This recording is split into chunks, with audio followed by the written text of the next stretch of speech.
Drew's dozen time, and we've got cornerback, defensive back, Steven Nelson. Steven, welcome to Houston. Glad you're here. It's good to see you. Tell me about your farming. Man, my farming, man, it's one of those things where it's therapeutic for me. Me and my wife pretty much, we had an idea back when we were in Arizona. It was like, man, we need some more space. So that's what we did, bought, a lot of land north of Houston pretty much. And, we got to start our whole little, agriculture, livestock farm, so it's real good to get the kids out, and just enjoy the outdoors. I'm sure you love all the animals and you don't want to play favorites, but of the animals, what's your favorite type of animal to deal with livestock-wise? Livestock, I'll probably say my goats. My goats are pretty cool, man. They're very smart. Some people compare them to dogs. Like they'll remember their names, and stuff like that, which is pretty cool. But I'll have to say my favorite animal is probably my peacocks. Yeah. Really? How many you got? 2. Yeah. When they peacock out, is it just like the greatest thing ever? It's the greatest thing, but it also can get a little annoying because they do them at random hours, and you never know really why. You know what I mean? But they're really good, just for farming and stuff like that. They keep the snakes away and stuff like that. But beautiful creatures. Peacocks keep the snakes away. Maybe you knew that. I didn't know that. So we're learning here on Drew's Does. I appreciate that. That's good to know. Okay, let's go a little further. What's your current superpower? My current superpower, probably the ability to read people. I don't know what you would call that. What would you call that? For the ability to read people. Oh yeah, ability to read people, right? So I don't know. I'm not gonna say like judge. That's kind of a hard word, but just read people. Body language and stuff like that. What are you reading from me right now? Really cool guy. Interested to get to know me. Right now. Really cool. You guys hear that? I don't hear that often. So thank you. Okay, what's a superpower you wish you could have? Any superpower. Any superpower. I mean, probably the ability to kind of breathe underwater. It's a good one. Like you're an Aquaman guy. Aquaman, yeah. I just watched the movie, so, I thought it was pretty cool, kind of mingle with the fish. Mingle with the fish. Okay, with all that in mind and knowing that you're a bit of a farmer now, you got a go-to dish that you can cook? Go-to dish. Go-to dish.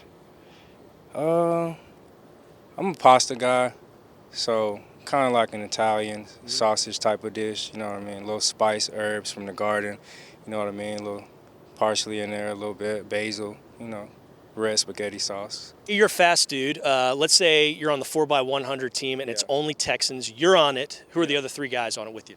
Other 3 guys, man, gotta go with my guy Cooks. Been around him for a while.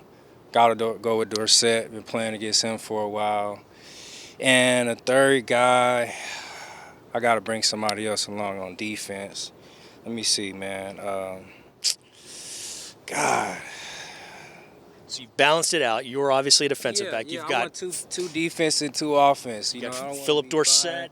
You got Cooks. You got Brandin me. Cooks. 2 receivers. So who's the defensive guy?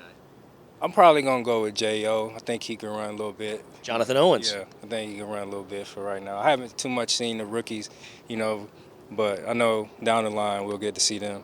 You're reserving the right to add a rookie at a later date. Maybe bump one of those guys. Yeah, they gotta earn it. Tell me a little bit more about Cooks. You brought him up. You guys played for a season together, 2013 at Oregon State. Yeah. That's got to be kind of nice coming back to the team and knowing an old familiar face. Yeah, Cooks always been one of those guys that's been in my corner since I got to Oregon State. Me and that guy, we worked hard against each other in practice.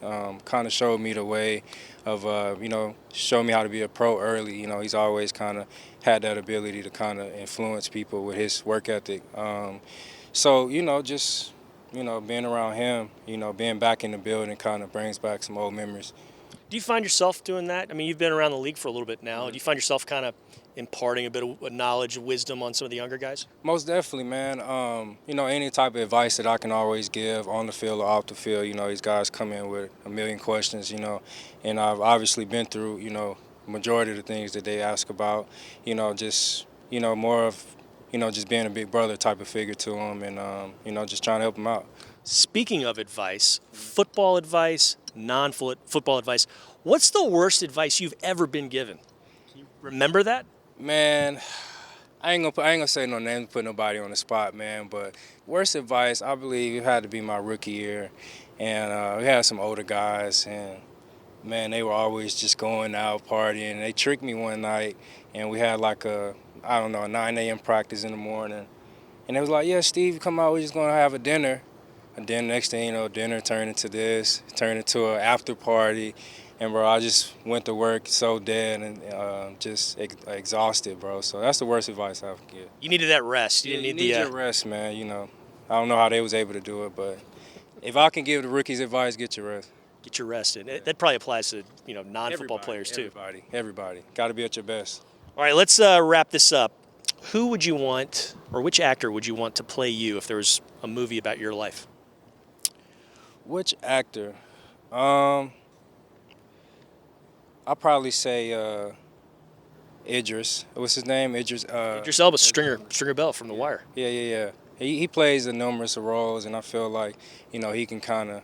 We don't look alike. I'm not saying that, but I think he can kind of play the role. You know what I mean? If I gave him a script. Yeah, I'd have Brad Pitt play me. I don't look like Brad Pitt. Yeah. Just you ask the question. Obviously I like him, and I think he can get it done. Who's the person not related to you that inspires you or has inspired you the most? Not related to me. I'll probably say my college coach, Rob Perry. He played NFL back in the day and coached in the NFL as well. So he's always been like a mentor to me, still to this day. And, just always kind of being like my role model that I'm trying to be to these younger guys, you know what I mean? So I feel like we always need somebody in our corner. Correct me if I'm wrong, he had a really big hand in having you become a Beaver, didn't he? Yes. He came down to my junior college and recruited me. He flew all the way down to Georgia, saw my family, sat in our house and stuff like that. So, real good dude, genuine guy, and, just always wanted the best for me. You went to College of the Sequoias for junior college. Mm-hmm. What's your impression of sequoias? Is that your favorite tree, or is there another favorite tree for you?